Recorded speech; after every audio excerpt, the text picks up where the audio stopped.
It's the end of Saturday here at the 2012 LRP Masters. You can see the track is quiet, the pits are emptying now, and qualifying is complete. Let's find out who's starting in the A final.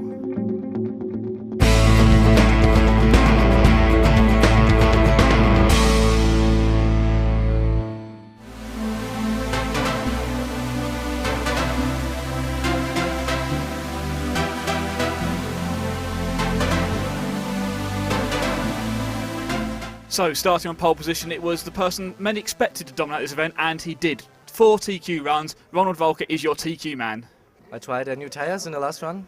It was okay, but I will keep with the old tires and very confident for tomorrow's final. Now, as we say, coming into this race, I mean, you dominated on carpet last year and you've done very much the same again this winter season. Is there anything in particular that's gone really well for you this weekend, or does it just all come together? The car's very good. Everything is fine, and I just keep focused on my driving. But Alex and Mark and Freddie are very close, so it will be, I think, a close, exciting finals. So, do you think you're going to be able to escape off into the distance, or are you just going to be focused on consistent driving to make sure you stay out in front? I hope I can make a gap that nobody can overtake me. And I think this will be my goal for the first few laps, everyone, in the first and second main. Second place on the grid is Alexander Hagberg. Alex managed to TQ the final round of qualifying, the only driver so far to beat Ronald this weekend. Actually, in the last qualifier, I was closer than I had been all through qualifying, so maybe I'm coming closer as the traction gets higher, I hope. So. Now, obviously, as I say, you got closer and closer every qualifying run. Was there any changes to the car that you made that helped, or was it just little small tweaks along the way? Just some small tweaks here and there, and trying to adapt to those changes. Now, also looking forward to the finals. It's a very tight and twisty track. I think it's going to be very difficult to overtake on the track. What's your thoughts on that? Yeah, it definitely is. Also considering all the drivers rarely make any mistakes, so it's going to be tough. I would be hoping for a mistake.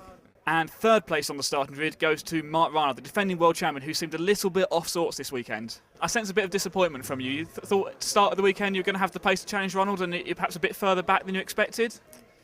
Yeah, it's always better to start further in the front, but yeah, I tried everything. Didn't work out. Was a little bit unlucky in one qualifying, where it was just 1/10 behind Ronald to TQ, but yeah, he dominated the qualifying so far. And Alex was fast too. He beat me like that's a fourth round by 200ths of a second in the total time. So he was already second on the grid. So I had to push hard to try to TQ the last round or do a second place behind Ronald to beat him, but yeah, it was not fast enough. And looking forward to the finals, I guess it's a really tight, twisty track. I think it's going to be difficult to overtake. What's your strategy going to be?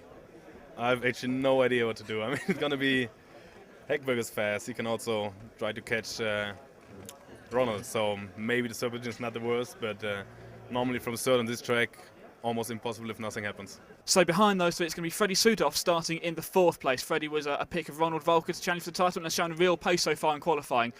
Fifth on the grid, it's going to be Dominic Fleischmann. Sixth will be Adrian Bernstein. Seventh place, Elliot Harper. Eighth place will be Andy Moore, although Andy had a really tough start to qualify, missing out the first few minutes of the first run, but they managed to pull it back in the later runs. And final ninth on the grid is going to be Steen Gravison. Now, there's only 9 cars we've mentioned there. That's because the LRP Masters A final works with a bump-up system. So the 9 cars qualify in, and the 10th place on the grid goes to the fastest final from the lower final times. So unfortunately for Martin Hoodie, qualifying in 10th place, he's going to have to start pole in the B and try and race his way into the A finals. So sure to have 3 really exciting A finals tomorrow. Stay tuned to rcracing.tv for all the news here at the LRP Masters.